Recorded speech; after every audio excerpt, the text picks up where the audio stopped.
Well, we are live. It's noon here in beautiful Almeria. Uh, Not really. I'm Jay Jennings. I'm Tom Betts. And you're watching Once Upon a Time in Spaghetti Westerns, the podcast. Let's get the show going.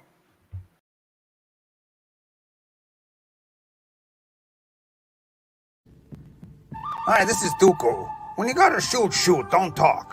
But there's a new podcast coming up, and those who double-cross me know nothing about Duco, but they know about Jay Jennings and Tom Betts. Hey, Blondie!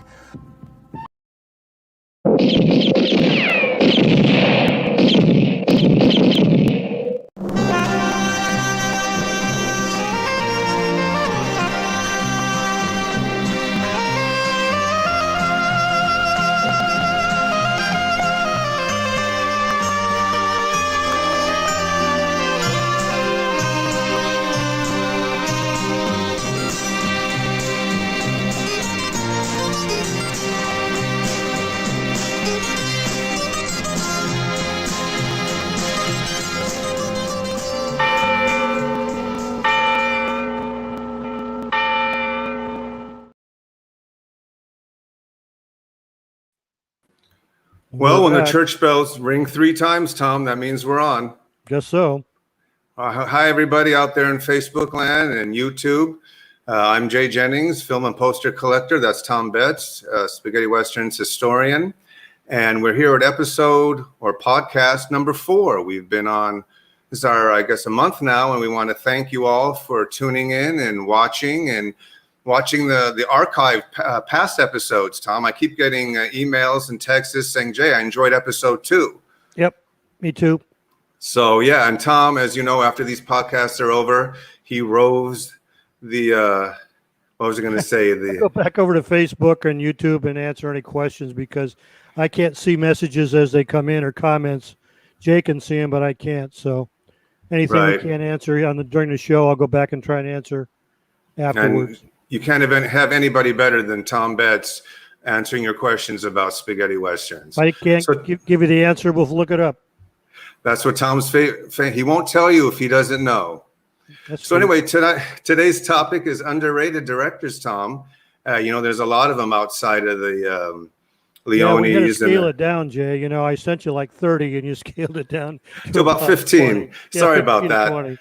Thought about splitting the episode up into 2 podcasts, part 1 and part 2, but not in any order. I just thought these men deserved a little bit of extra publicity for the great work they've put out, even though they might have been a little under the radar, or some of you fans even know these directors, I'm sure.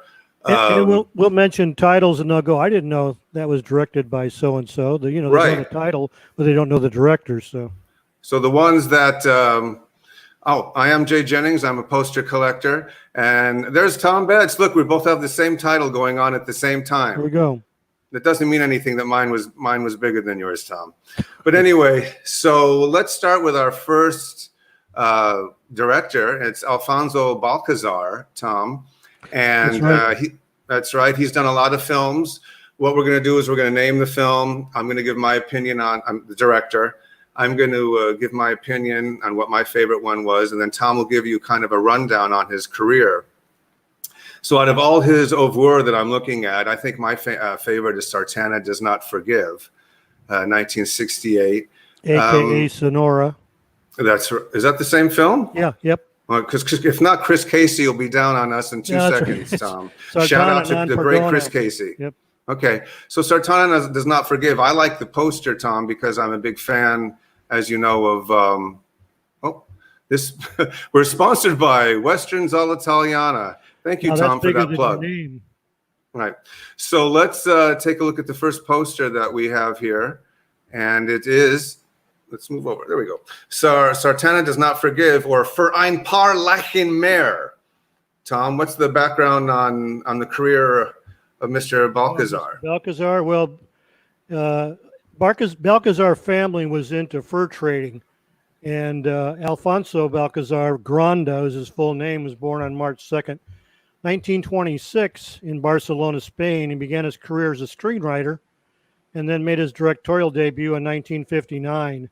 His brother also was a well-known director, Jaime Jesus Balcazar, and we talked about both of them last week with Robert Woods. So if you want to learn a little bit more about the Balcazars, tune in episode number 3 and listen to Robert talk about them. Right. But Alfonso's first movie was La Encrucijada, or Hada, also known as Crossroads. He would go on to write 46 screenplays between 58 and 83 and direct 30 films between 60 and 84. Right. He made most of his westerns on the western set he had constructed at his PC Balcazar production studio in Espolga City, which was in existence from 1964 to 1972. In fact, if you watch the last western that he did called Now They Call Him Sacramento, Right. with Michael Forrest and Fred Harrison, who's actually It's not bad. the set is being destroyed as they end the movie, and that's for real. So they Right. let it burn. If you watch closely, you can see all kinds of cables and ropes and wires having them pull down the set as they run through town. Well, let me ask you, Tom, because we go back and forth, of course. Mm-hmm. The man who came to kill, early work, you really couldn't tell how his career would be, and then he proves himself, says, wait a minute, I can kind of do these kind of films, 5,000 on One Ace, and then these are all early spaghetti City. westerns. The Man from Canyon City, these are all early, kind of setting the pace. Exactly. Alongside, you had Leone doing his thing, but you had guys like Balcazar making kind of these other cool films. I was going to say, Alfonso died in Sitges, Barcelona, December 28th, 93, and between him and the Marchents, they're the two reigning families of filmmakers in Spain. All right, absolutely. So let's take I think a quick look. One quick thing. Tom. There was a documentary called Goodbye Gringo that came out last year, and it's all about the Espolga City set. So if you can find that someplace, I don't know if it's on YouTube, but if you can run across it, it's well worth watching. Okay. Well, whenever Tom speaks, we listen. If he says buy something, buy it. Read something, read it. That's the gospel of Westerns All'Italiana, Tom. So let's take a quick look-see at a part of Mr. Balcazar's career with, I guess, the poster we showed earlier, and that is Sartana Does Not Forgive. Showdown. I think even for guys like us who know, that's the first time when I saw this trailer, I was like, oh, another AKA, also known as. Endless. Right, which I think will be an idea already in the making for a future show. I usually don't like to give away, but we'll be doing a show on alternate titles, also known as. So one film is known as one title in one country, and then in 5 other countries, there are 5 or 6 other titles, which means 20 more posters. So the producers, the distribution company can all make money. They're even going back to changing the titles when the new on Blu-ray releases. Right, why not? If there's money. Yep. Right, it's always a gray area. Spaghetti westerns always kind of get the short end at the end.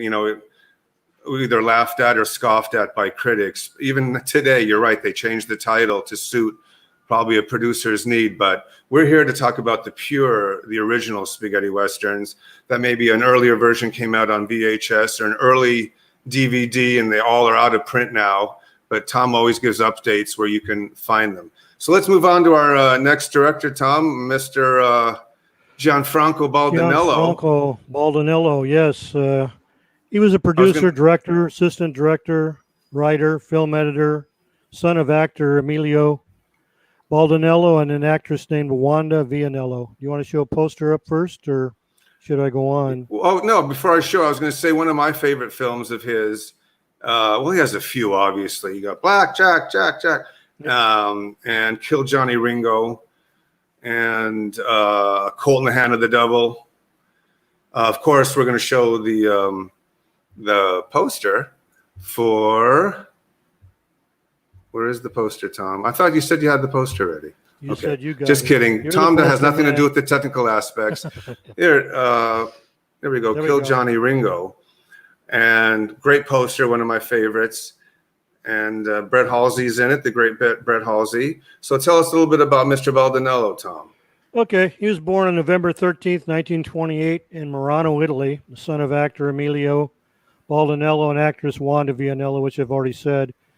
He was assistant director in the mid-50s and then became a director-screenwriter, but he's known to most of us over here, at least, under the pseudonym Frank G. Carroll. And he did a number of, I'm going to real quickly run off his titles. Okay. Gold Train, which is also known as 30 Winchesters for El Diablo. Kill Johnny Ringo. This Man Can't Die. Black Jack, Jack, Jack, Jack. When the Devil Grips the Colt. Blood River. Colt in the Hand of the Devil. That's basically the same title revised. Man with a Golden Winchester. And then we get into the bizarre fringe, Son of Zorro and the Great Adventure. Oh, I love the Son of Zorro. Just kidding, folks. William Son of Berger. Zorro, not in my massive collection. Have you seen it, Tom? Yes, I have. Okay. Tom does not discriminate. All Zorros, all Winnetou films, White Fang films, Winnetou, all Klondike Revolutionary. Pete. Right, Klondike Pete, Tom? Whatever. The guy who's in it half the time he rides wolves on a sled and helps people out. So it classifies, I guess. Sounds good to me. So anyway, should we take a look at a trailer, Tom, for one of his films? And let's take a look at This Man Can't Die.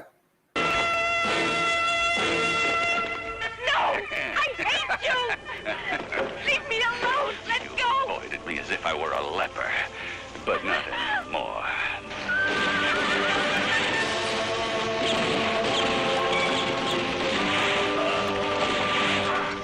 Not since The Wild Bunch has the screen been rocked by a motion picture as powerful as This Man Can't Die.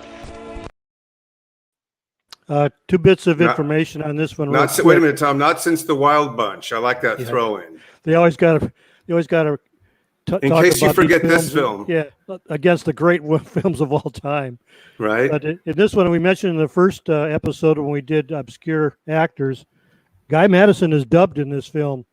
So, and he's not dubbed in his other films. So why, I don't know. But there's also a track when he's riding home in the beginning of the film that's from Fistful of Dollars. It's a Morricone track. I don't know how that fit in there either. But, right. Just a couple of obscure bits of information. That's what we love about you, Tom. Not only do we get the regular, but we get the stuff. You have to remember, folks, Tom, when he ran Westerns All Italiana magazine, that was it. If you were lucky enough to find it in a small ad somewhere, and I think Tom said there's something like 75 issues. If you were lucky to get those first 20, 24, 30 when they were fresh and this was new, there was no way you were going to get information. No internet, no Google, no nothing. You had Tom Betts and the Pussycats. Tom Betts and the Pussycat. I love that song, Tom. But anyway, sorry about that, folks. It's noon on a Friday. We get carried away. We both hit the bottle early. Just kidding. What are you having, Tom, by the way? I'm having Angry Orchard. Okay, I'm going for shots of tequila. Cider. Yep. Okay, so let's get to our next director, one of my favorites, Fernando Baldi. The reason he's one of my favorites is because of, well, two films. One is Viva Django. I like to call it Django Prepare a Coffin. I know it's called 10 other things, but that is a top 3 film of mine of all time. Where is it? Oh, he popped in. There he is. So love the poster. That's the Argentinian one in my collection.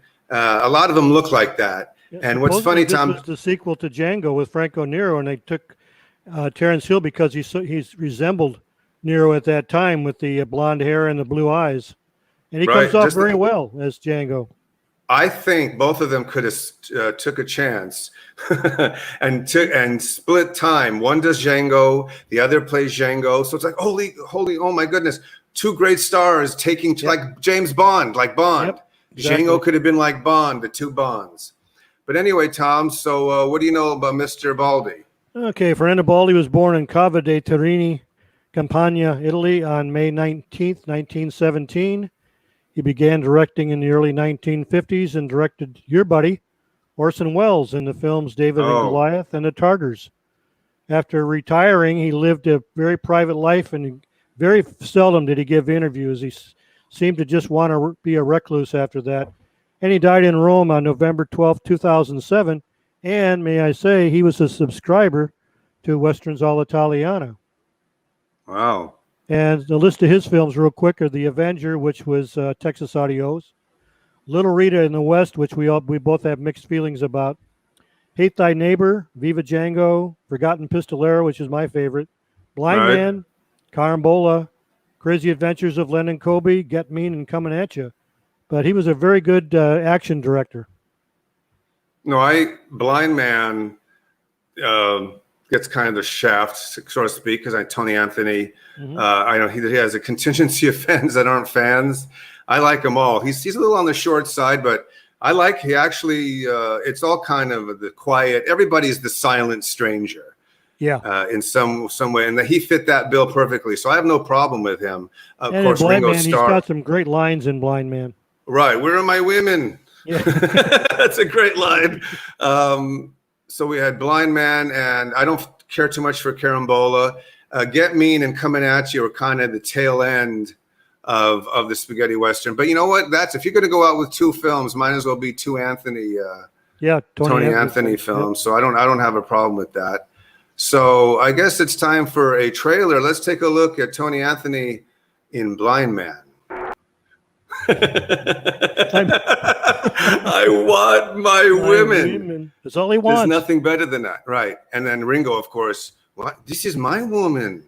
Yeah. Kind of like he's kind of doing his impression, I think, of who he played. I forgot his name in Candy. Oh yeah. This is no good.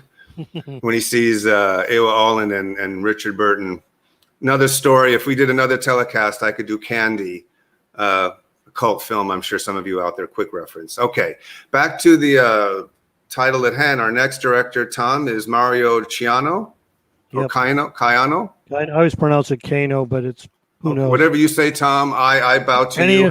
Any of the Italians or the Europeans that know how to pronounce his name, give it to us. Right. Anyways, he was. Go ahead. His full name is Matteo Cano Jimenez. He was born on February 13th, 1933 in Naples, Italy. He directed nearly 50 films between 1961 and 2001 and wrote some 27 films and TV scripts beginning in 1954. He's primarily known for his work on spaghetti westerns, peplums, Eurocrime, and to a lesser degree, horror films. Right. He started directing second units in big adventure epics. He's best remembered, though, as going up against Sergio Leone's Fistful of Dollars with Bullets Don't Argue, as his was the main film, and Leone was just an add-on. Because they used the same sets and the same crew. He learned his craft alongside American producer Harry Joe Brown. Okay. Although his films were not blockbusters or groundbreaking, they were successful at the box office, and he was guaranteed work throughout the decade of the 60s and early 70s. But some of his titles are The Sign of Zorro, Sign of the Coyote, early ones, Bullets Don't Argue, Coffin for the Sheriff was a good one. Last of the Mohicans, Ringo the Face of Revenge with Anthony Stefan, that's a good one. Right. 7 Pistols for a Massacre, Train for Durango, and The Man Who Cried for Revenge, Shanghai Joe. And he was often used the pseudonym William Hawkins and Mike Perkins.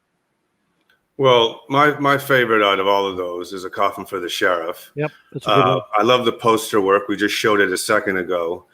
Ringo the Face of Revenge isn't bad.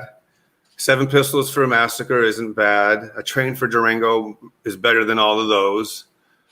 The Man Who Cried for Revenge is okay. And Shanghai Joe is not a favorite of mine. But it's looked at as a classic, a cult classic. Which one is? Shanghai Joe. Really? I thought Lemonade Joe was. Lemonade Joe, Shanghai Joe.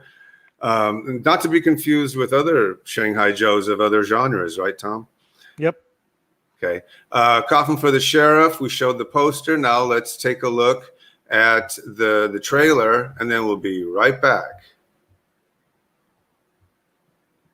We'll be right back. I am a lone and angry man, drifting like the shifting sand. My fate's to die with gun in hand for revenge. This evil world has done me wrong. Now there's no place where I belong. The only thing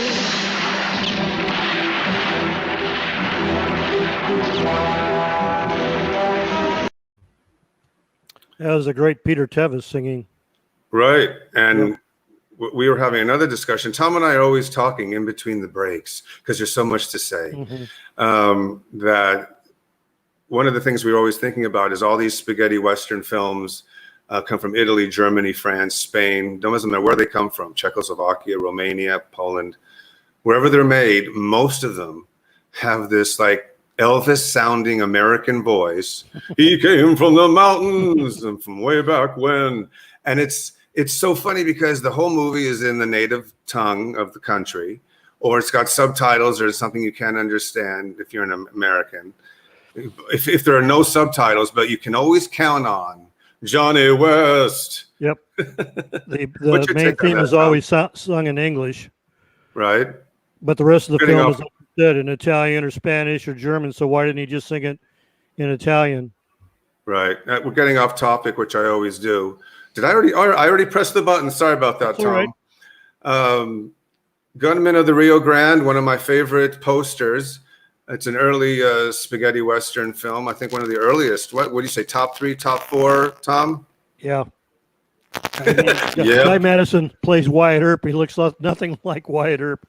So in the very beginning, he changes his name to go undercover. But Guy Madison made a career out of playing Western Mike's figures. getting garbled again, like last week.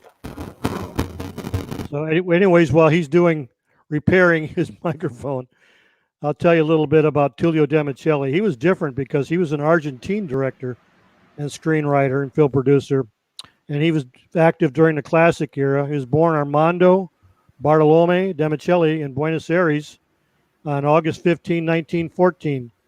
Initially, he began as a screenwriter in 1944, but in 1950 made his directorial debut in Arabalera and began to simultaneously direct and write for his films. He directed and wrote for some 60 films between 44 and 87. Overall, he is best known for his work in small-scale westerns. He died May 25th, 1992 in Madrid at the age of 77.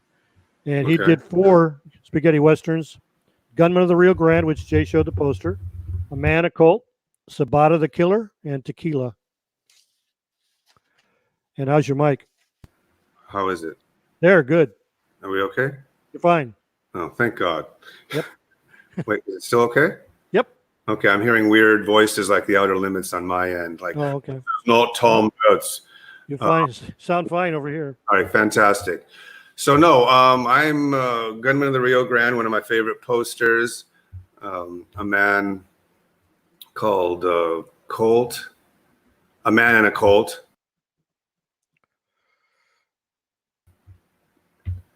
You're not Jay Jennings, Tom. No, A Man and a Colt, Sabata the Killer, and Tequila. I put him on the list, or I guess we both did when we voted, because I think Gunmen of the Rio Grande, I mean, when you direct one of the first spaghetti westerns, I think you deserve to be considered as an underrated director. That's just right, outsider. Absolutely, great analogy, Tom. So moving up, did we already take a look at? We have to look at the. You have got a trailer? I think we have a trailer. Let's take a look. I'm getting the producers talking to me. Let's take a quick look at Gunmen of the Rio Grande.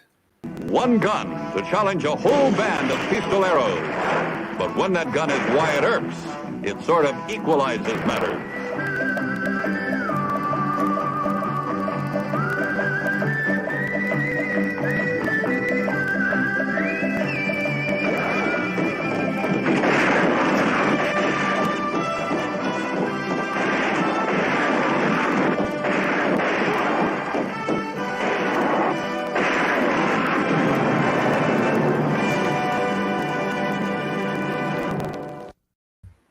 Gunmen of the Rio Grande with the great, who, Tom? Guy Madison and early Fernando Sancho. Right, that's who I was referring to. Fernando Sancho, that might be a whole show on its own. That's probably 3 shows. Right, keep those cards and letters coming. What was I going to say? Where are you watching this? We're watching this on Facebook.com/Spaghetti Westerns podcast. We're here every Friday, 12 o'clock noon Pacific, 3 o'clock Eastern, 9 p.m. EU, and in the UK at 8 p.m. Bingo. You Got it right. Also, this is being repeated and archived on youtube.com/C/C. Have no idea what the heck that means, Tom. I would prefer if it went straight to Once Upon a Time in Spaghetti Westerns, but that's YouTube for you. I'll take it. All the shows are archived there. It's also live, too, for some of you who don't want to be on Facebook. You can be on YouTube at the same time. Very rare. We're simultaneous. We're all over the world, Tom. If you have any questions or comments for Tom or myself, SpaghettiWesternsCollector.com. Oh, at gmail.com. Don't want to skip anything. Earlier, I said this is brought to you by Westerns all'Italiana magazine. Tom, when was the first year? Questionable. 1978. 89. 89. 89? I thought it was in the 70s, man. Oh, wow. I have all of them. 79, 80. I would That's say, right. yeah, 79, 80. That's right. I'm digitizing them for Tom. It's only taken me 5 years. But great magazine. If you can find it on eBay, pay. It doesn't matter how much it is. Sebastian had some that he put up on his website. He I don't know if did. they're still, Go to the Spaghetti Western database. but I maybe think- he'll sell. Maybe he'll sell you some digitalized. Like a few bucks, Right. €2 over there. Also, last but not least, please leave a comment or question in the comments section. Let me point which way it would be. It'll be that way. Yeah. You're doing it already. Tom reads them all and he critiques them all. So get ready for all that. If there's something you want us to do, I mean, leave some suggestions. We're open. As if I can get to it, looking at 20 different things. By show 7 or 8, I think I'll be able to get to your questions and comments. But now we're moving on to, here we go, folks. For those that have asked, The most for those requested. that have begged, for those who have written letters, here he is included, not a whole show, not even half a show, but for a few moments, we pay homage to Demofilo Fidani. Yeah. Right, exactly. He was born on February 8th, 1914 in Cagliari, Italy. He directed some 20 films, 13 of which were Westerns under different pseudonyms. He was great at almost every Western that he did. He used a different name. So when you're a novice, it's very difficult to figure out who is this guy and who's that guy and is this Fidani or not or whatever. Right. But you usually use the title Miles Deem, and that's what most of his fans know him as. His inexpensive film, I didn't say cheap, Jay, I said inexpensive film technique, gave him the title, well-deserved or not, the Ed Wood of Italy. Undeservedly so, I think so, because his films were routine, but he was always also able to bring them up a notch by using well-known Western character names like Butch Cassidy, Django, Macho Callahan, Sartana in his titles, and plenty of action and weirdness. I think he was the first director that never had a guy who was shot just fall down forward or backwards. They all do spins, cartwheels, jumping jacks. And it ends with a big zoom in. Exactly, before they hit the ground. But all that made his films a cult classic to his many fans. He had a stock company of actors also, which were always seen in his Westerns, highlighted by, remember, now this is something new for me. I always thought this, but Robert Woods confirmed it last week. Simone Blondell is his stepdaughter. Okay. And everywhere you read, it'll say his daughter, but she never refers to him as her father. She always refers to him as Fidani. And Robert said, yes, that he was her stepfather. Wow. And sometimes top-rated actors were in the films that he made. Hunt Powers, Robert Woods, Fabio Testi, Gord Mitchell, Klaus Kinski, all appeared in his films. So he was married to producer, writer, actress, costume designer Mila Vitelli Valenza, and the stepfather of actress Simonetta Vitelli. Now, I think what he did there was he liked to get some extra dough, so he put his wife's name in his screenwriter, so he got an extra paycheck here. Nothing and wrong with costume that. designer and whatever. So Right. in later life, he became an artist, an author, and a spiritual medium. He wrote several books that are available on the internet. And he died in Rome on April 4th, 1994. Okay. See, when But we go ahead, I'm sorry, the titles of his films are also are great too. I'm going to read them off here. And Now Make Your Peace with God, a great one. Right. Shadow of Sartana, Shadow of Death. Strangers Say Your Prayers, Sartana and His Shadow of Death. They Came to Kill Sartana. Django and Sartana are coming. It's the end. One Damn Day at Dawn, Django meets Sartana. Dead Men Don't Make Shadows or Cast Shadows, Adios Compañeros, Ballad of Django, Coffin Full of Dollars, Fistful of Death.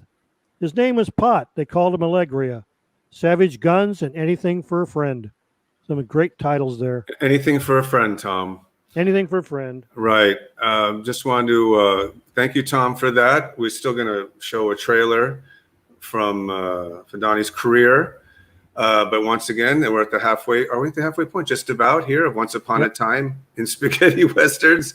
The podcast 4. Tonight's topic or today's topic, depending on. They said we never make it to 4. That's right. They said after the first one, you'll be canceled. And I was like, by who?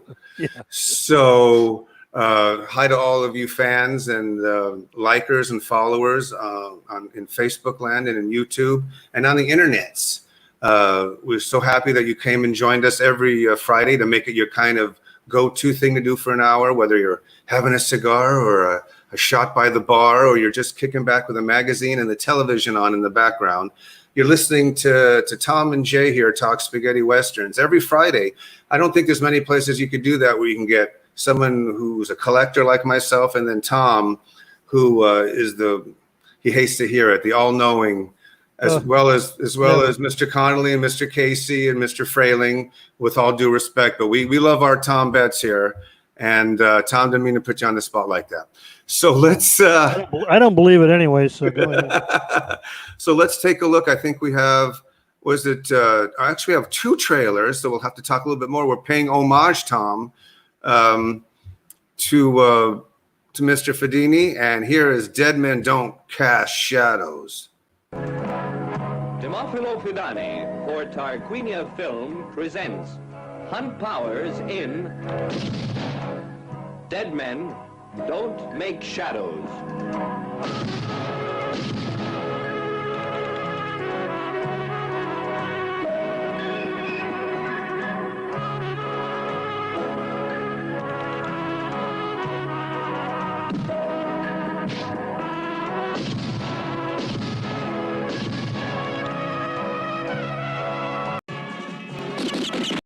Oh, sorry, Tom. We're back. Okay. Anyway, that's what happens when the director and you are 3 seconds off. They go, and camera 1. So basically, Tom, let's talk a little bit more here to give our Fidani fans a chance. I think people have to remember that Simone Blondell was born in 1950. So these films that are made by Fidani in 65, 66, right? She's like 15, 16 years old. She's not a 20-year-old actress. She's just a young girl. So that amazed me to find out that she was born in 1950 and would have been just a young teenager when she was appearing in these films. So who do you like him better, as Fidani or Deem? I like Miles Deem. I don't think you can beat probably that. Miles Deem. Or what films did he actually make better under what pseudonym? That's the $1 million question. He also used Lucky Dickinson. Was another pseudonym that he had, but he had a whole raft of Miles Dean is like a porn star. Yeah, directed by Miles. That's why I like when I was a kid. Well, I was watching these films and collecting the VHS, of course. Yep. Later, without Tom and the Westerns all'Italiana, and I didn't go to the library like Tom did for hours and stores and look through catalogs. Folks, Tom is the master librarian too for what the research that's in that brain of his. Tom, what's left? What's left right. up there? Okay, so Dead Men Don't Make Shadows. I love the camera work with Hunt Powers, the low angle of him, pointing downward. Mm-hmm. Just the whole. It's very artsy. It's one of those films that it's like a European, spaghetti western. Has the weird zoom in, kind of like a Fellini movie for 5 seconds. One damn day at dawn. Da da dun da da dun da da dun da da dun. And all his music is basically the same. It's canned, but that's why I remember it. It sounds very close. It's like one long track that he just kept using over and over. It's a violin to a horse trotting. Yeah. So that was another thing he was famous for. Was a lot of shots. I think you and I talked about this before. Most directors would show a guy getting on a horse and taking off and then arriving at his destination. Fidani showed you the entire trail. He got on the horse. He followed his footprints all the way over the hill, through the river, The leg, through the right? forest. The leg is Exactly. caught in the noose. He's being dragged for right. And at the end, So- the zoom in. I love the zoom in. That used up time, so he got his 89 minutes of film in there by doing all these tracking. Tom, it's called pretentious back then. Today, it's awesome and great. But what was funny is, growing up, as I said, I had a tough time figuring out between the Shadow of Sartana, Shadow of Your Death, Sartana and a Shadow of Death. One damn day, Django meets Sartana at a bar. They have a drink. They order some popcorn. The waitress comes over.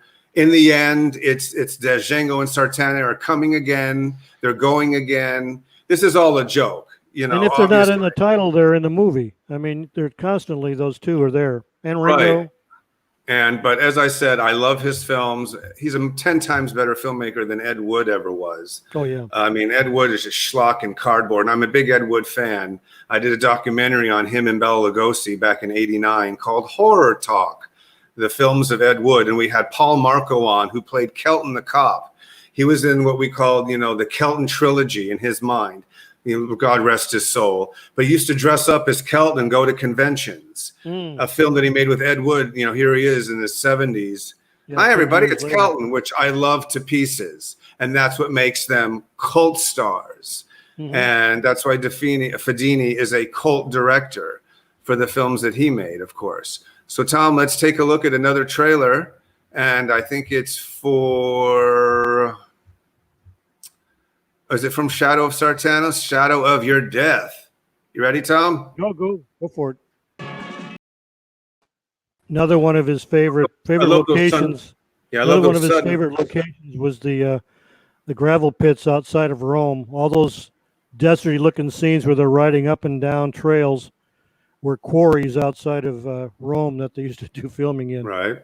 I want to say real quick, Tom, I want to apologize for having technical difficulties here and there. Not of my making. It's the internet's. We have all the cameras here set up, remote Almeria. I'm in one part of town, Tom's in the other. And, or actually, I'm in my own one-bedroom apartment with a towel hanging behind me. But anyway, so we gave Fidani some props. I hope you people appreciated it. I'm a big fan too, and we listen to our viewers and our listeners and our fans. The outpouring was out there. Please do a little something on Fidani, and we did. Fidani, Jesus. You should correct me. How are you going to get right against Fidani? They go after us for. What did I say? What did I say, Tom? Fidani. Oh man, I apologize. Fidani. Sorry. I beg a humble. They know who we're talking about. This will be the first and last time I mention his name. I'm going to Miles Deem, Tom. Miles Deem. Okay, Miles Deem. That's right. Miles Deem. Anyway, there you go for the fans of him. But coming up next is another great Italian director of spaghetti westerns. And tell me, is it Sergio Garrone or Garrone, Tom? I always pronounce it Gironi. Okay. What do you know about this great underappreciated director? Someone asked about this on Facebook this morning when I posted that we'd be on to mention Sergio Gironi. So I said, don't worry, he's covered. He was born in Rome on April 15th, 1925. He's the older brother of actor Riccardo Gironi, which you see in a lot of spaghetti westerns. He began his film career in 1948, working as an assistant director, documentary filmmaker, and production assistant. In 1953, he abandoned the cinema industry altogether. But in 1965, he resurfaced as a producer of low-budget genre films. Then in 1968, Gironi became active as a director and a screenwriter, specializing in spaghetti western genre. He was usually credited as Willie S. Reagan, or Regan. To me, his films are above average and always entertaining. And he's got titles like If You Want to Live, Shoot, No Graves on Boot Hill, Strangers Gunned Down, No Room to Die, Kill Django, Kill First, and Vendetta at Dawn. And I think every film that I've seen, he uses the William or Willie S. Reagan pseudonym. I love that pseudonym. One of the best pseudonyms in history, sometimes with the S, without the S. Yep. And one of the great titles of all time, as you said, No Graves on Boot Hill.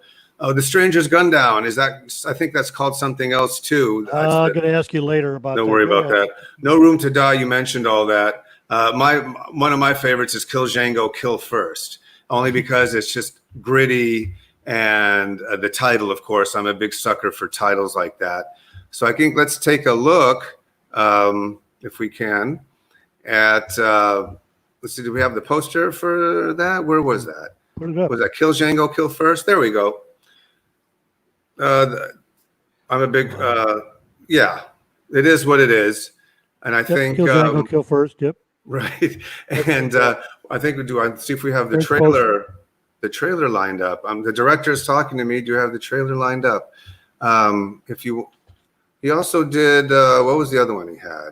And I'm seeing if we did the trailer for. If you want to live, shoot. Yeah, that's not it. one of his, is it? Yep, that's the one. Okay, well, let's take a look at that right now. If you want to live, shoot. And then we'll come back and we'll talk a little bit more. Is he the one you mean? That's right. So call him.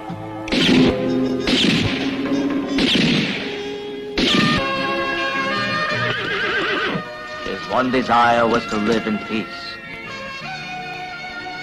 But all around him exploded violence and death, hunted by men who wanted his life. Shoot! Gold, you said? Golds. If you want, you keep the gold. But the man's ours. Yeah, you better take it. You.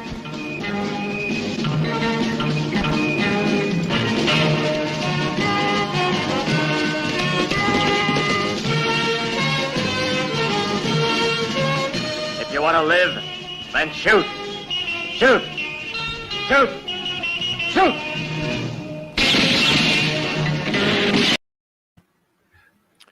If you want to live, then shoot.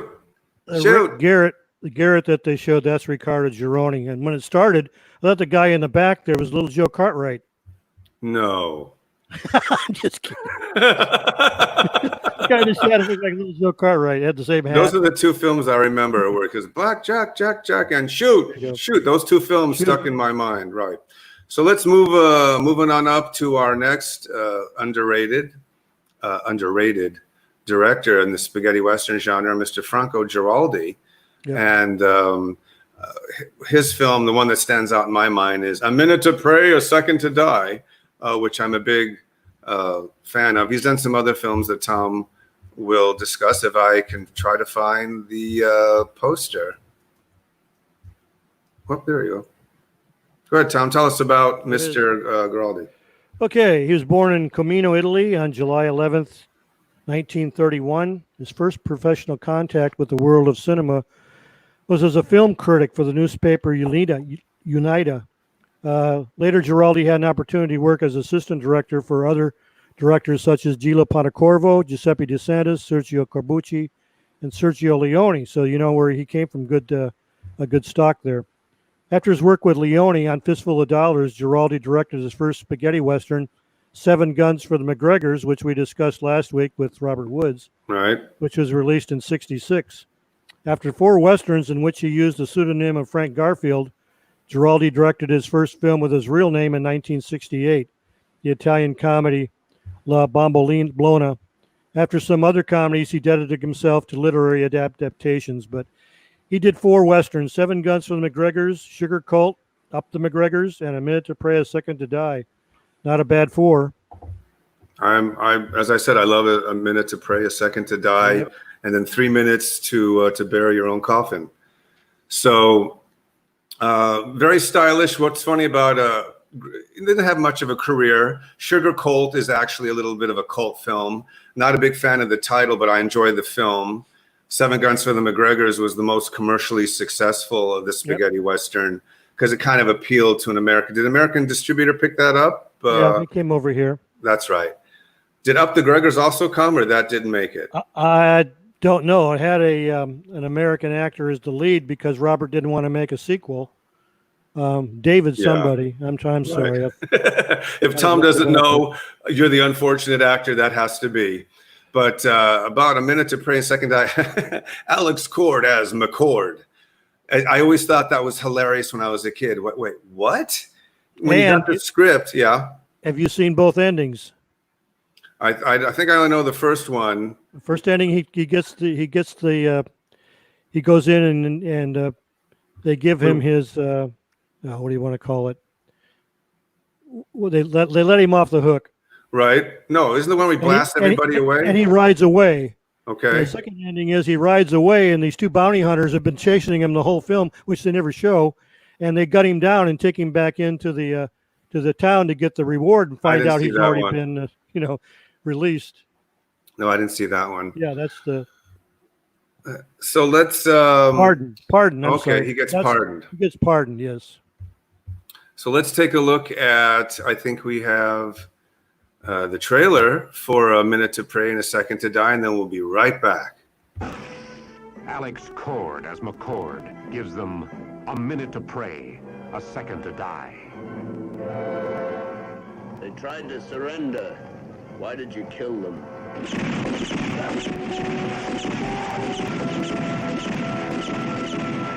Robert Ryan, the governor, who backs up his words with action. Nobody's going to make you a present of $5,000. It's not a present. It's a reward for not killing you.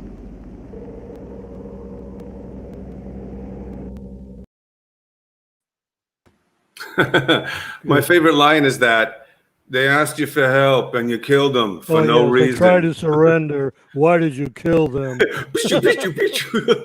I love the sound. I'll never get tired of that after hearing it as a kid. If anybody's got a second, go to YouTube and look up Rob Word's interview with Alex Cord, and he talks about A Minute to Pray, a Second to Die, and there's a cute little story in there about one of the people that they hired. Yep.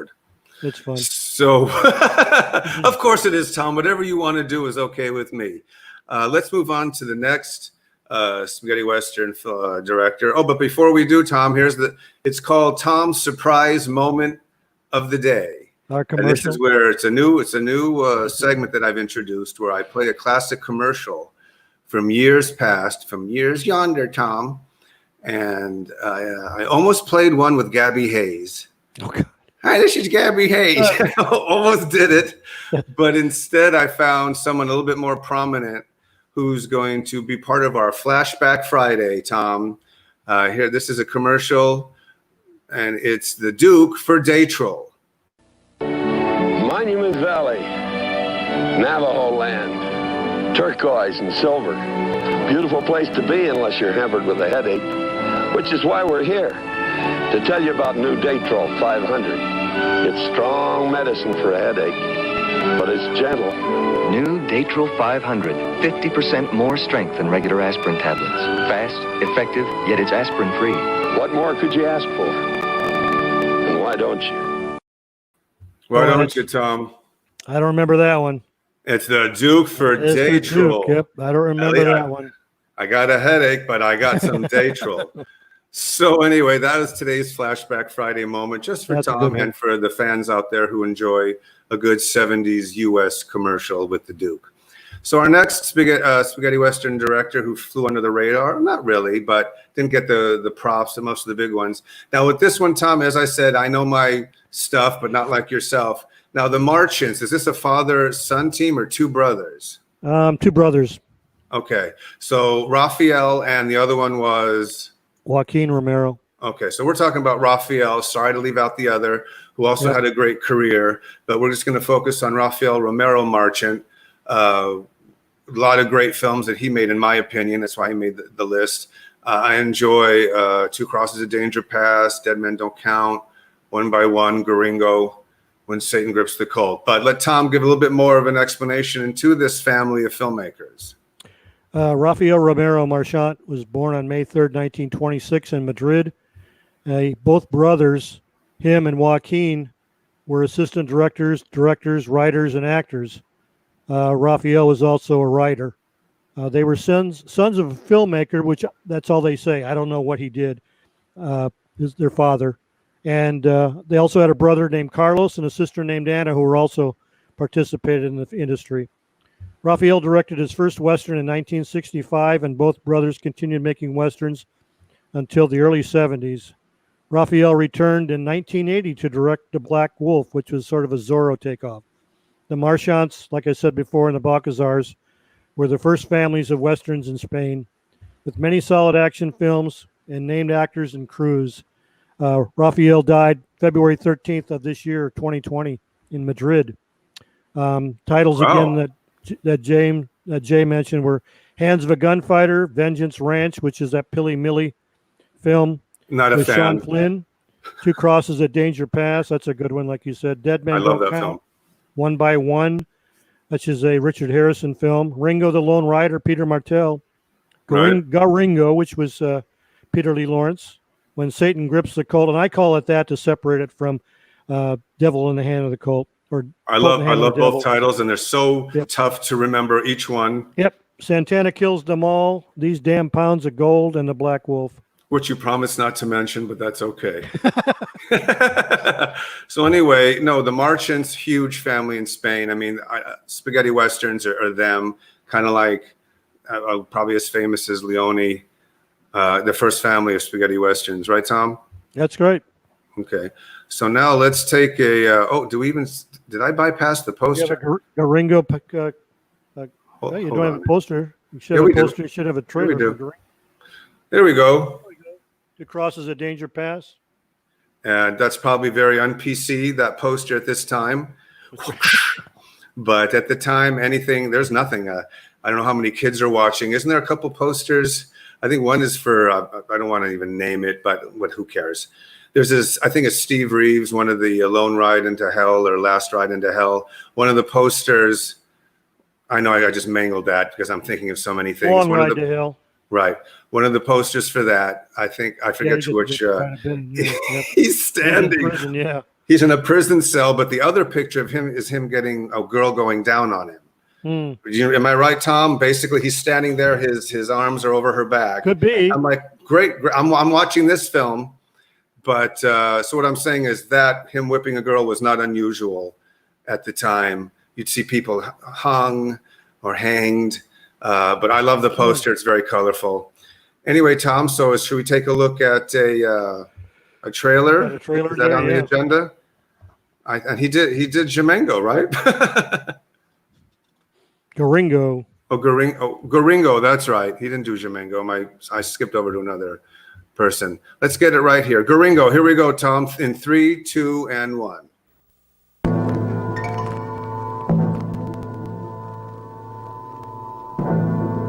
I need a man who can stand up to 4 at a time, and I'll draw him. You can have the gold, all of it.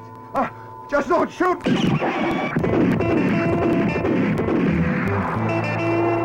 And to feel like a man.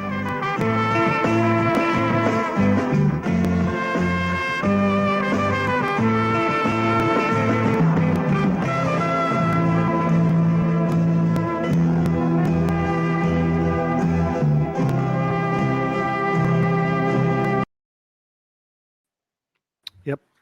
Lee Lawrence is the psycho, Tom. It's a psycho. That's what you like to call him. He was good in that because he plays the young son of an army man who was killed and goes out after the military. Right. I enjoy that film. Another derivative of Django, like Jamango or Django. There's a lot of films, probably a few more that end in ango, all for a reason, Tom. We're going to talk about that on a future episode called AKA or alternate titles. So we can solve all the confusion, why something has 9 titles, but you call it whatever you want.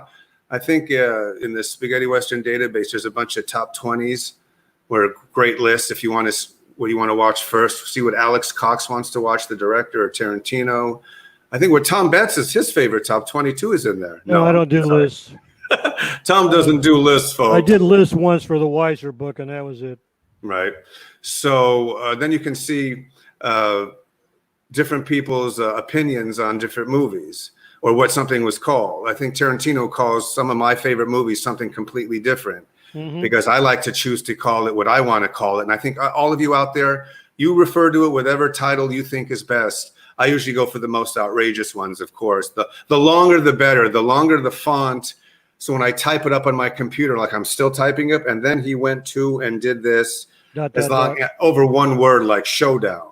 I'll go for the longer title. So anyway, Tom, let's move on to another favorite of mine, actually, Mr. Eduardo Mulargia, right? Or Mulargia. Yep. And his favorite film that he did a lot, whether it's El Puro or Shango. I know he's a great filmmaker. I'll let you discuss him. But Jamingo and Go With God Gringo, Glenn Saxon, basically that's his film on my list. If you want to watch a Glenn Saxon movie, you watch Go With God Gringo. All right, Tom, a little bit about the filmmaker himself. Okay, Eduardo Mulargia was born in Torpe, Sardinia, Italy on December 10th, 1925. He graduated with a degree in law from the university and then worked as a journalist before directing numerous scientific and industrial short films.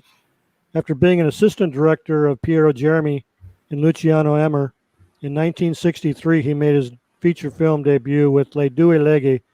As a film director, Mulargia specialized in the spaghetti western genre, directing 8 films in which he was credited as Edward G. Muller. That's what we know him as. Right. In the 1980s, he abandoned cinema to work for RAI Television, and he died in Rome on September 7th, 2005. Okay.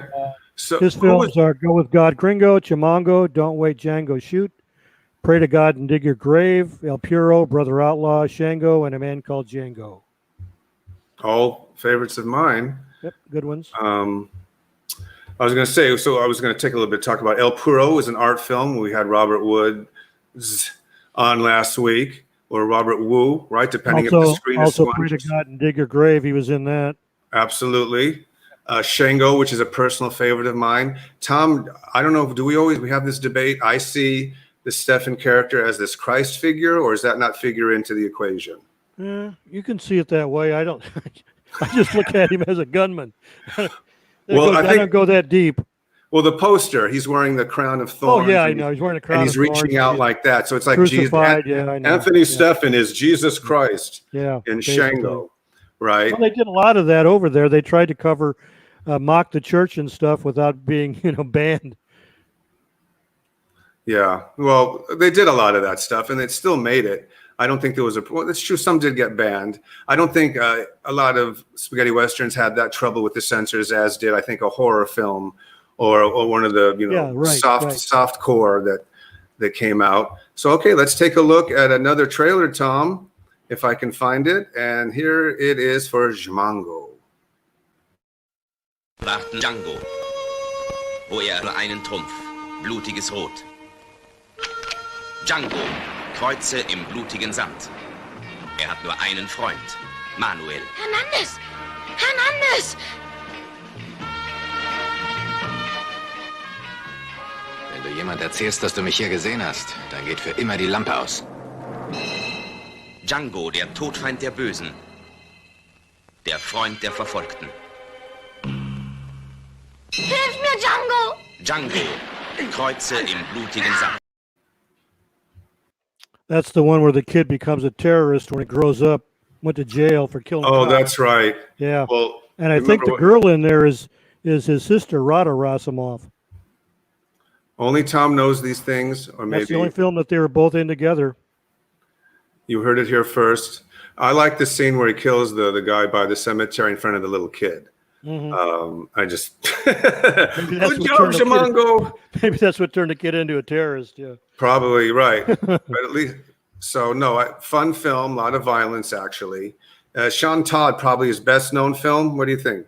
Yep. Oh yeah. What's his name? Yeah. Ivan or Ivar. Ivan Rasimov. Right. His best film, Jamango by far. So moving on, Tom, we're in the bonus innings, Tom, and we keep going. Keep going. So I have no problem with that. Welcome everybody to the continue extra innings. That means bonus. There we go. Bonus footage. We're in overtime. Once upon a time in spaghetti westerns, Tom and I. There's no time frame here. Sometimes our show will be an hour, maybe be an hour and 10 minutes, hour and 15 minutes. Could be 3-4 hours if we. It could be 3 or 4 hours. You never know who pulls up. Oh, look, Franco Nero's here, Tom. I'll be back in a minute. Yeah, Franco. Oh, it's just the landlord asking for the for this month's rent. Is it Bela Lugosi? Like it Robert is. Woods landlord? Robert Woods told us that story that when he first came to town in the early 50s, a disheveled, almost dying, recovering drug addict Bela Lugosi was living in Hollywood, working for Ed Wood, and he had an open room at his house on Harold Way, and here comes, bright as stars, I don't think he even made anything. Was he working and doing stage work and stuff? Well, he was a model to begin with, so he's probably modeling and doing commercials. Talking about Robert Woods. Yep. And his first landlord in town was Bela Lugosi, Dracula. Great story in itself, I'm sure it's in his But he book. could only pay his rent at night when Bela was up. Right. Or During he the left day, it on the... couldn't find him. He left the $10 bill on the top of the coffin. That's right. So anyway, let's move on to our next underrated Italian spaghetti western. Well, not Italian, but spaghetti western director, Giulio Petroni. Yep. He's one of the greats. I mean, look, when I list his 5 films, you'll recognize all of them. He was born in Rome on September 21st, 1917, and started in the film industry making short political films in 51. His first film as a director was in 1959 with the comedy Le Cento Chilometri. Beginning in 1967, Petroni directed 5 spaghetti westerns, generally considered among the most important of the genre. He later went to work for RAI-TV and was a novelist.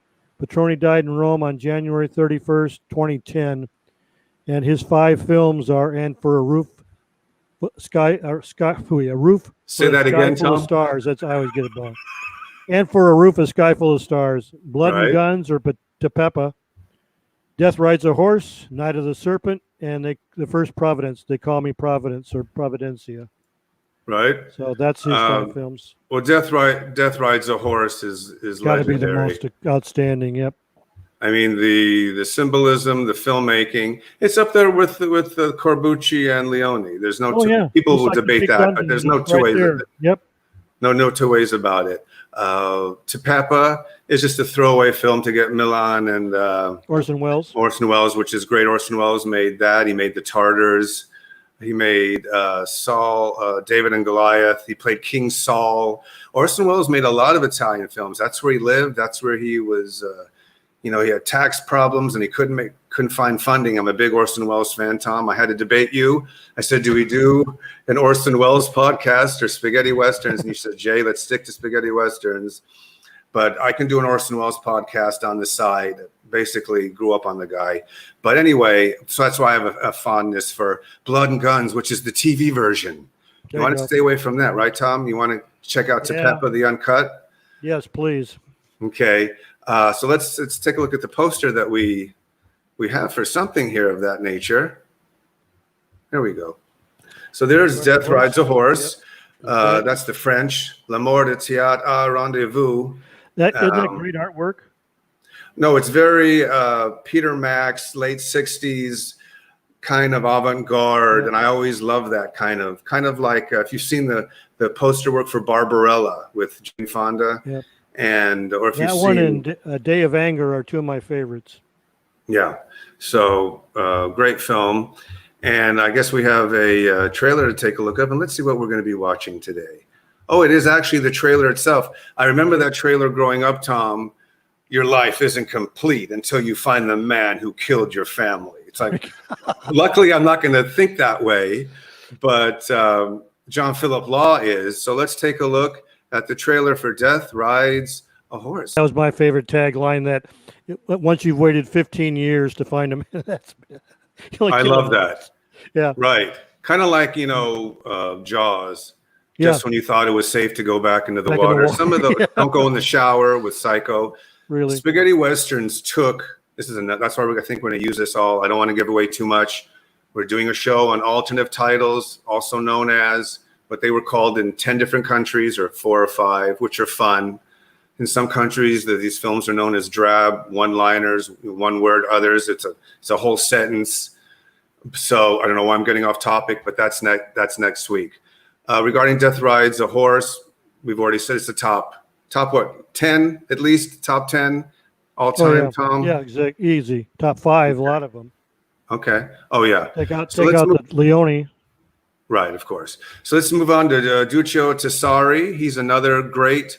He did a couple ones that we remember. I'm not going to say anything. I was going to skip right over that. My favorite Gemma movie, Tom, is A Pistol for Ringo. Let's leave it at that. He's funny. He's charming. He has all the right. With the other films that I'm not really a fan of, I think he gets it right in this one. And he's also a gunslinger, and he drinks his milk. So tell us about this great filmmaker, Tom. Okay, Duccio Tessari was born Amedeo Tessari on October 11th, 1926 in Genoa, Italy. Duccio was a writer, assistant director, and director. He started in the 50s as a documentarist, screenwriter of peplum films. In 1964, he co-wrote Sergio Leone's Fistful of Dollars. 1 year later, he directed Gemma and Pistol of Ringo and its sequel, The Return of Ringo. This cemented his title as one of the fathers of the spaghetti western. He later worked in different genres and R8I TV, directing some successful TV series. He died of cancer in Rome on September 6, 1994. He was married to actress Lorella De Luca, which we know as Hallie Hammond, who was in the 2 Ringo films.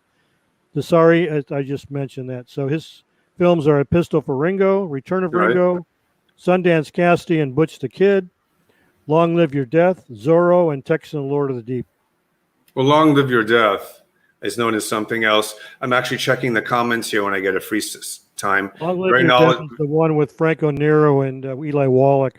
Right. And Sundance Cassidy and Butch the Kid, believe it or not, is the American title, but it's the Juliana Gemma and the, I can't think of the boxer. It's not Two Brothers in Trinity, is it, Tom? Yes, no. That's, I love to confuse Tom. If I could prank Tom, I've won. That's Richard Harrison and Donald O'Brien. Okay. I can't think of the boxer. He was a 60s Olympic champion. Okay. Only did one Western. So let's, I think we have the trailer for that. But before we do, I'm going to say at the end of the show, thanks for sticking.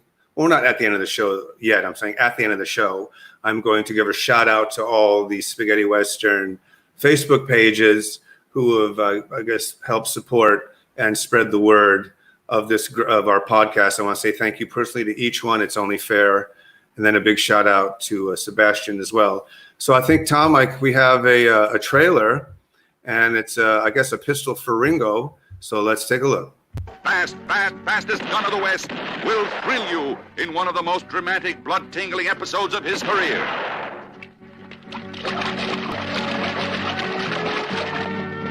Directed by Duccio Tessari.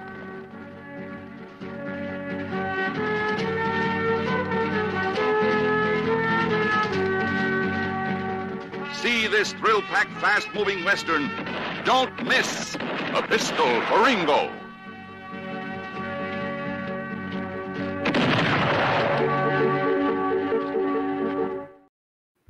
That opening scene was Espolga City, the Balcazar studio.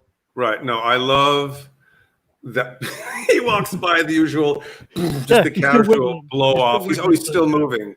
That's what makes this stuff fun, folks, in case you didn't know. So, as I said earlier, this is podcast number 4. We have lots of them planned until they come with the ventilator for me, Tom, and they have to do mouth to mouth.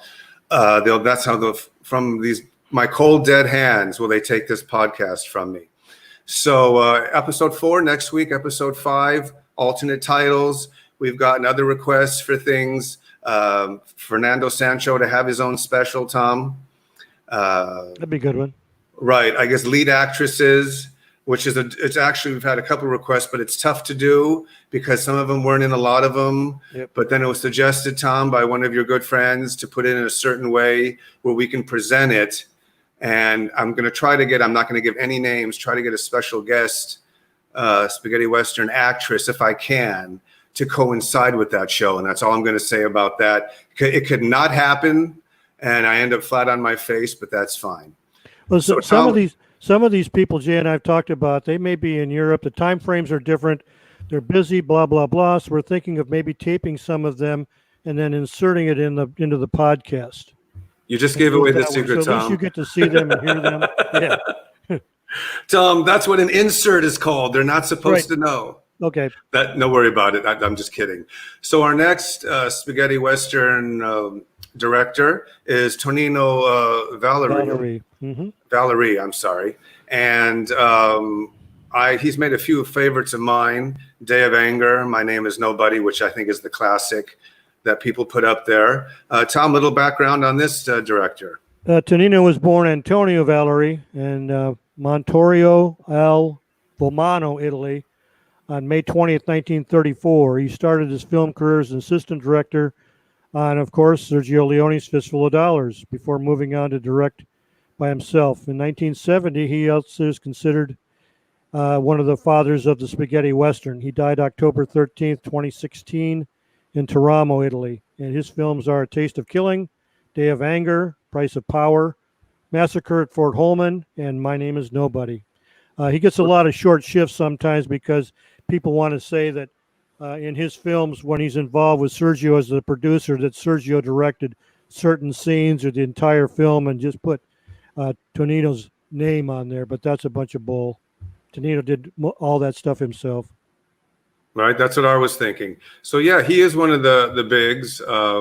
But as I said, Tom, a lot of them are unfortunately have passed. So we try to pay homage to the spaghetti western people, whether they're actors, directors, producers, composers, actresses, sidekicks, and I'll just say everybody who's ever worked on one. I'm sure they have family. I don't know if they're aware of the show. Maybe they worked in set decoration or lighting or even craft services. Sure. If you're watching the show, this is dedicated to everyone who ever worked on a spaghetti western, and whether they're past or present, and we honor you and thank you. So now let's move. We're showing a trailer, are we not? Yes, we are. Yes. And here is the trailer for A Taste of Killing.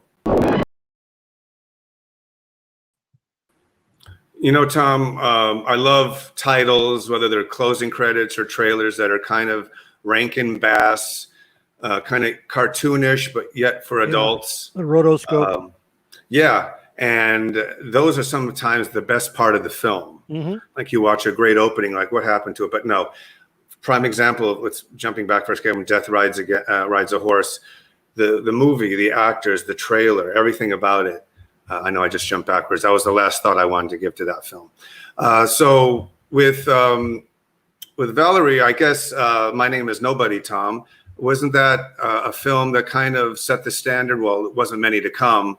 That kind of said you could have a lot of bloodbath and gun play and as well be funny without making it a Laurel and Hardy movie. Public that he could make a comedy film too, but he would make a serious film and not do a bunch of slapstick in it. Right, like which is more comedic, Man from the East or My Name is Nobody? That's a good question. What a great quiz. Man from the East is more slapstick. Right, which is that what's the one where he takes the guy's own guns out of his holsters and puts them back in and slaps him? Oh, that's the Trinity movies. Oh, okay. I always confuse them. That's part of the price you pay, Terrence Hill, when you make Trinity movies and My Name is Nobody movies. Well, Somebody he did like in a couple me. of them. He did it in My Name is Nobody in the bar scene there. Okay. Yeah, he did it in both films. Yep. There you go. Then I'm not to be blamed because I thought it was my memory that was going. He did do it twice. Right. Thanks to Yogi Berra, which Tom loves to post once in a while on his Facebook page. I think we have one more filmmaker to do, Tom, but let's first take a look. I think we have a trailer first for A Taste. Oh, we just showed Taste of Killing. So, okay, we're living and Pray for the Dead. Right. Okay, so I guess we're moving on to our last filmmaker, Tom. That's Joseph Warren, which is his American name. But what's his Italian name, Tom? Well, everything we saw over here was Joseph Warren, but his real name is Giuseppe Verri. Okay. He was born in Segni, which is a suburb of Rome, on June 5th, 1916. He was an editor, screenwriter, and a director. He started his career as an editor of films and documentaries, collaborating among others such as Federico Fellini, Damiano Damiani, Giorgio Simonelli. So he worked with cream of the crop.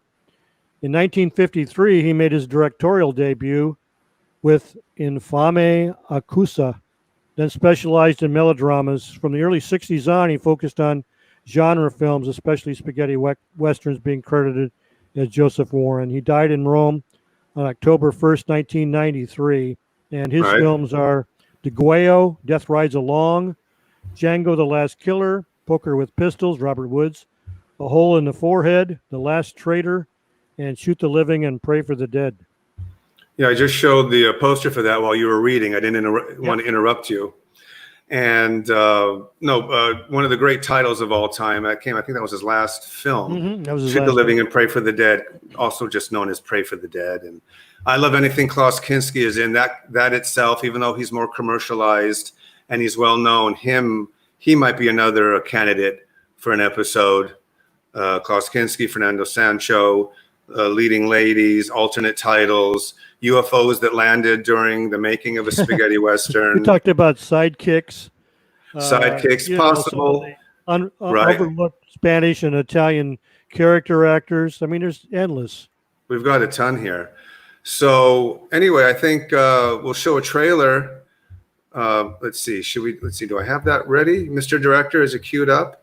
Oh, we do. We have a trailer. This trailer is known not to confuse most of you any more than you already are. Here is just Shoot the Boy. The great Joseph. Just say action and step back. Let Klaus do his thing. Don't hurt me. I'm just your pony. While he's beating up 3 people in a bar. Right. But he had a riding crop with him. That's where the pony comes in. Right. No, great Klaus. Great. One of my favorites. We might have to do a Klaus Kinski show, Tom. That would be a real lot of fun. I was thinking about that, and I was like, and then I forgot. And then it just came to me like, yeah. So Fernando Sancho, Klaus Kinski, alternate titles, leading actresses, catering companies, who supplied the Pepsis and the horses. Who are the horse wranglers? Best horse wranglers in Italy. But anyway, I think we've come to the end of our show, Tom. No. We got news of the week. Oh, my God, Tom, no, say it ain't so. I'm going to check out. Tom's going to do the rest. No, just kidding. I love to sit here and comment. Ladies and gentlemen, I present to you Tom Betts, News of the Week.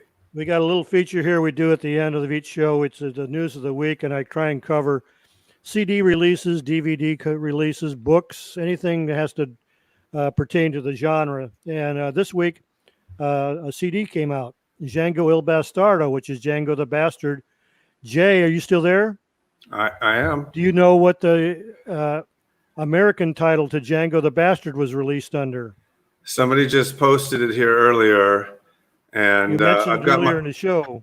Go ahead, Tom. The Stranger's Gun Down. That's it. Thank you, Tom.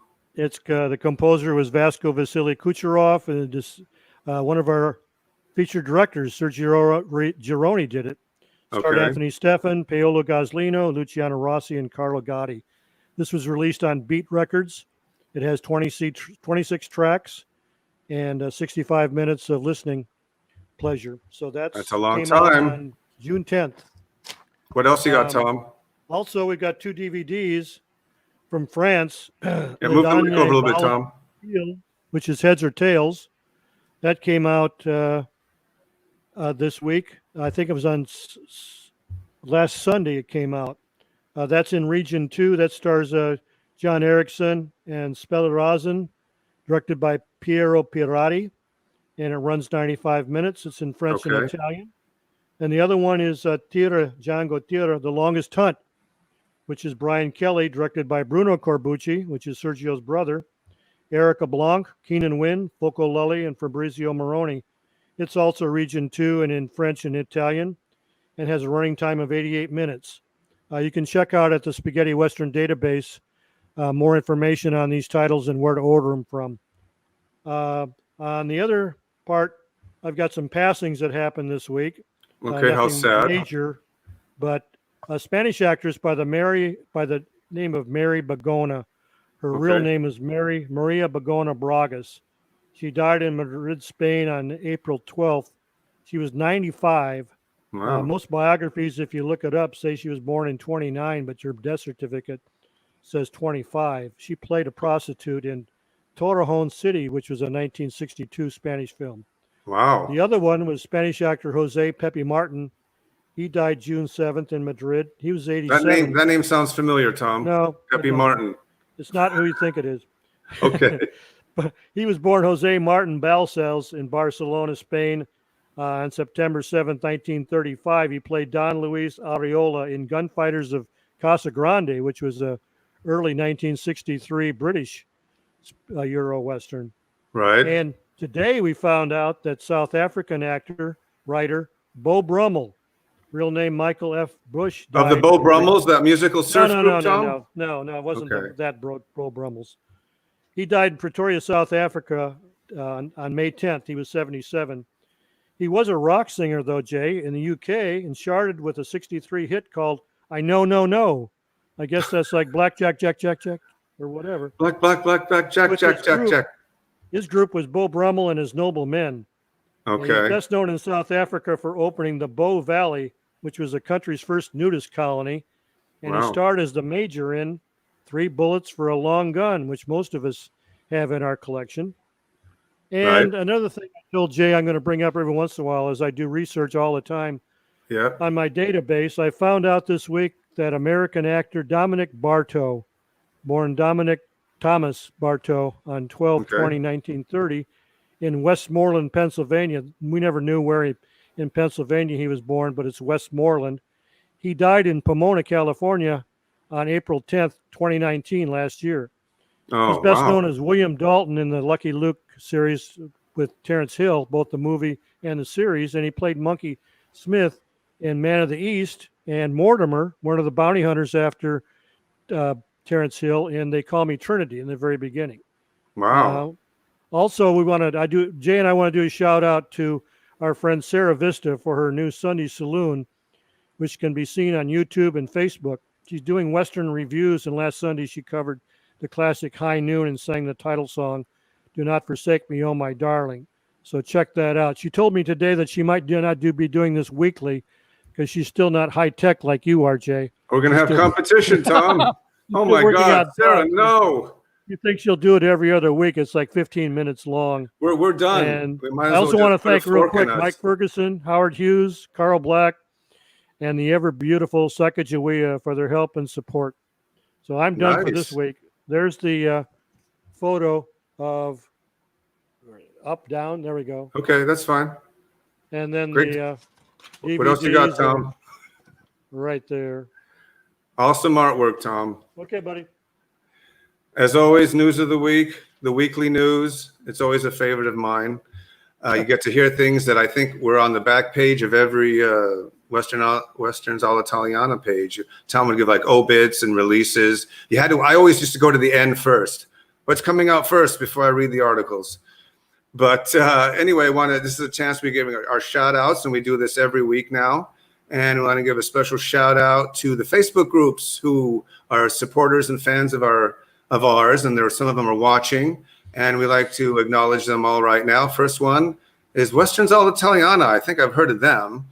800 Spaghetti Westerns, the Once Upon a Time in Italy Facebook page, the Spaghetti Westerns page, or private group, the Spaghetti Western movie posters page, which I'm a fan of, Once Upon a Time in the Spaghetti West, I think, Spaghetti Westerns Unchained, Fanatics of Spaghetti Westerns, of course, Opera of Violence, the name of a great book, and two fans, Hideki Uno and Hulk Janoon. They both are on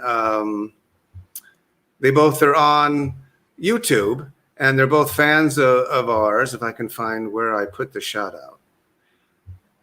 Okay. I guess not. Anyway, I can't find where to get rid of that. There we go.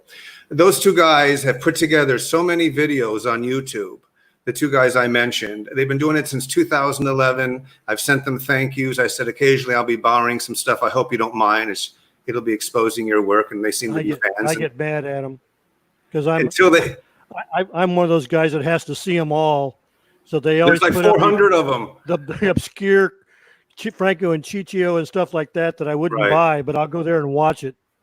Right. These two guys have put together hundreds. I'm not, YouTube. Watch the show back, and you'll see who it is, and go to their YouTube page. If you're feeling lonely for 4 to 5, 6, 7 hours, and you got a 6-pack, just watch the videos these guys have put together on Spaghetti Westerns. Also, last but not least, we give a big shout out, thank you, to the one and the only Sebastian Hasselback from the Spaghetti Westerns database. Without him, we'd maybe have 10 people. So I want to give a shout out to him. There it is. All your needs, the latest releases, and the history of spaghetti westerns, who was in them, who directed them. They have a Hall of Fame, great written articles, great reviews. I do the Cemetery Without Cross, or Cemetery with Crosses on there with all the obits. Right. No, I just your one-stop everything. It's basically the internet database for spaghetti westerns. Should be a daily visit. Daily visit at least. I'm there for about an hour, lurking. I never say I'm here. Well, I do for a second. I pop in, but no, to say hi to the people who go on the podcast. There's Tom. It's so funny. For 11 years or 10 years, there was no one talked about podcasts. One guy asked, "Where are the podcasts?" And when we first announced the show, Sebastian goes, "It's coming." Yeah. So he basically showed a shark fin. Bum, bum, bum, bum, oh, bum. there you go. And here we are, the Spaghetti Westerns podcast, the only podcast to talk about spaghetti westerns. There was one, I think, almost a decade ago on the internet, because I searched. I didn't want to step on any toes. And we're just continuing, I guess, in their footsteps. They only did, I think, maybe half a dozen or so, but we hopefully will do more than that. We'll be here for years to come here on the Once Upon a Time in Spaghetti Westerns podcast. So come join us next week, same bat time, same bat channel on Facebook and YouTube. Do we have to? Can we only do a half hour next week since we did an hour and a half today? We did an hour and a half this time. Then next week will be 2 hours, and the show after that 2.5. Tom, is busy. He's just building a shack in the back of his house. So we're taking time away from him with his hammer and nails. I think he's built like 4 shacks and what else? I'm building Cave Studios all over again from Gordon Mitchell's blueprints. Yes. Okay, and a '66 Chevy. I know you're remodeling. Mm-hmm. So anyway, once again, thanks for everybody for watching. Tom will be joining you in the comments section afterwards, berating you and telling you what you got wrong, or he'll be complimenting you. But I want to thank everybody who's watched. That's Tom Betts. I'm Jay Jennings. Please join us next time for Once Upon a Time in Spaghetti Westerns, the podcast. Adios. Adios, amigos. Adios.